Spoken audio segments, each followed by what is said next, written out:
The process of composing, specifically when I'm writing new pieces for electric viola, um, again, I approach it differently. Sometimes I have a preconceived notion of the piece. Sometimes I have the title first. Other times I sit down with the pedals and the instrument and I just wander. I start exploring, improvising, seeing where that takes me. And the process of adding the electronics, I mentioned the artist palette. I also like to mention being in the kitchen and being a cook without a recipe, but with millions of ingredients. And every time you add a different ingredient, quantity, or more salt, more sugar, more spice, it becomes something totally different. And that's also how I keep in my mind when I'm creating the music with the electronics. I add a little bit of one pedal, I add a little bit of another pedal, I do a loop, and it just a little bit of variation comes up with something totally new. And when you add two to a third one or a fourth one, again, you just keep increasing the realm of possibilities. I have a new piece that's going to be premiered by my string quartet, Scorchio, here at the Cutting Room, and we're premiering it on February 24th. And that piece is still in transit. And so I would urge people to actually come and hear it, because where it is now and where it will be on the 24th of February is very different places. And that particular concert, I'm wearing two hats, well, three hats, actually.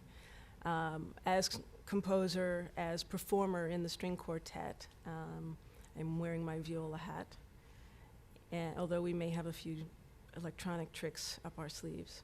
And I'm also producing that event. It's going to be premiering 5 new pieces of composers that are writing for Scorchio. And I'm very excited about the variety of the composers. We have an Emmy-winning composer, Earl Rose. We have a jazz electronic tinged composer, Richard Sussman.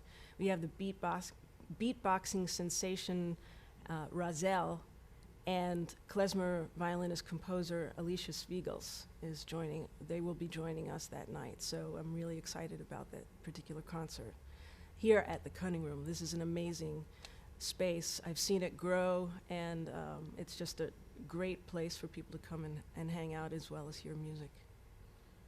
I think electronics and the various programs and technology have leveled the playing field in a lot of ways.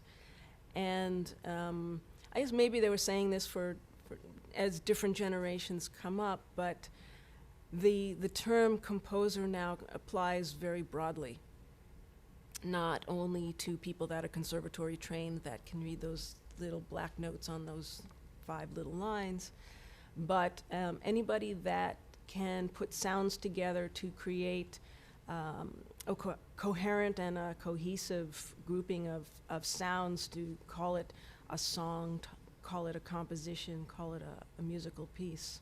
When you're a composer and you send your babies out to the world, you have to have some trust in the adoptive parents, and sometimes they're not quite as careful and don't have quite as much caring or investment in the piece. And for the most part, I'm involved.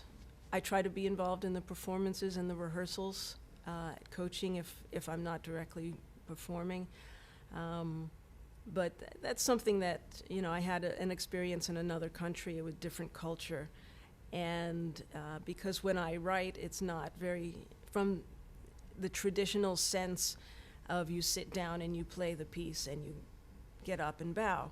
And so sometimes people are not quite as aware and as meaningful of the things that are written in the pieces. So, you just have to check that off as an experience. I have a lot of really good experiences. I've been pretty blessed in my career I had